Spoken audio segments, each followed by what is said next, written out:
The Galactic Council had long classified Earth as a death world. Its extreme gravity, volatile weather, and aggressive fauna had produced a species so resilient that most alien civilizations maintained a respectful distance. But now, humanity had joined the interstellar community, and the Council required a cultural exchange. Captain James Miller stood before the delegation of Taurians, tall, blue-skinned warriors from a peaceful world with half Earth's gravity. Their reputation as the Council's finest military force preceded them. "Welcome aboard the Resilience," James said, gesturing to the human vessel's interior. "We're honored to host this cultural exchange." The Taurian commander, Krax, nodded stiffly. 6 of his warriors followed, wearing exoskeletons to help them manage Earth normal gravity. Their eyes, wide and silver, scanned the corridors with professional interest. "We wish to understand how humans think," Krax said. "Your species emerged from isolation, already possessing technologies that took our ancestors millennia to develop." James smiled. "I've prepared a recreation room with examples of human entertainment. It might give you insight into our mindset." The recreation room featured comfortable seating and a large display screen. The Taurians settled awkwardly, their exoskeletons whirring. "We'll start with science fiction," James explained.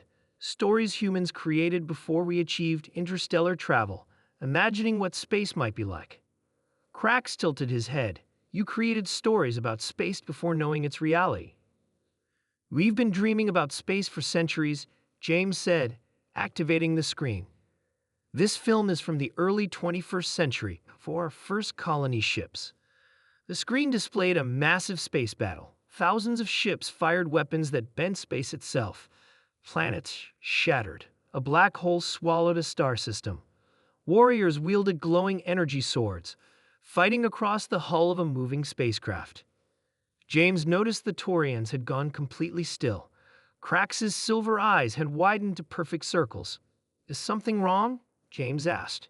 "This technology," Krax whispered, "creating artificial gravity wells, wielding plasma as handheld weapons, harvesting energy from collapsed stars." He turned to James. "You possessed these capabilities before leaving your planet?" James laughed. No. This is fiction, entertainment. None of this was real when it was made." The Taurians exchanged glances. Their confusion was evident. "You mean," Krax said slowly, "humans imagined technologies they had not yet created, simply for amusement?" "Of course. That's what science fiction is." Krax stood suddenly, his exoskeleton whirring. "Excuse us, Captain. We must confer privately." The Taurians huddled at the far side of the room, speaking rapidly in their clicking language. James waited patiently. After several minutes, they returned. "In Taurian culture," Krax explained, "we only depict what exists. Fiction is primarily historical or educational. The concept of imagining technologies beyond our capability is," he paused, "disturbing." "Interesting," James said. "Would you like to see another example?" Krax nodded hesitantly. James played clips from older science fiction, space stations orbiting distant worlds, faster than light travel, teleportation. With each example, the Taurians grew more agitated. "These technologies," one warrior whispered, "some are now reality." "Many are," James agreed. "Science fiction often inspires real innovation."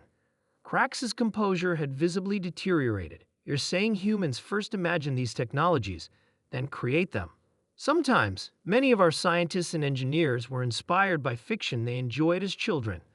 The warriors were now standing rigidly, one head backed against the wall.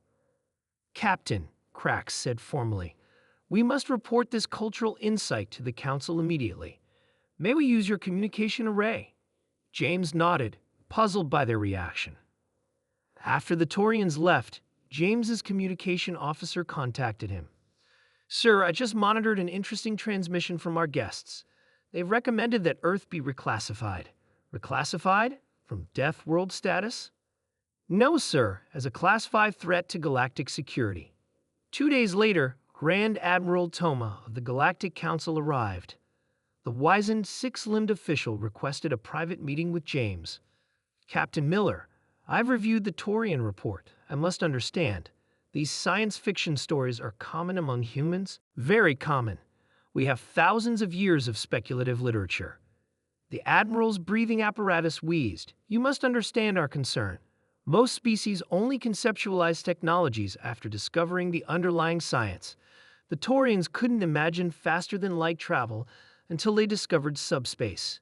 Yet humans imagined it millennia ago. It's just creativity, James explained. No, Admiral Thomas said firmly. It's predictive capacity on an unprecedented scale. Your entertainment from centuries ago depicts technologies we're only now theorizing. The logical conclusion is that humans can intuitively understand physics that other species require mathematics to comprehend. James stared at the Admiral. That's not. The Council has decided. Earth will remain labeled a death world, but with an addendum. Extreme caution advised. Species that evolved in hostile environments appear to possess accelerated technological development potential. The Admiral rose to leave. Consider this a compliment, Captain. The death world that produced humanity has gifted you with minds that terrify the galaxy. He paused at the door. Perhaps show the Taurians your competencies next time. They might find them less threatening. After the Admiral departed, James sat alone, contemplating. Humans had always considered imagination their greatest gift, but never realized it might be their most terrifying weapon.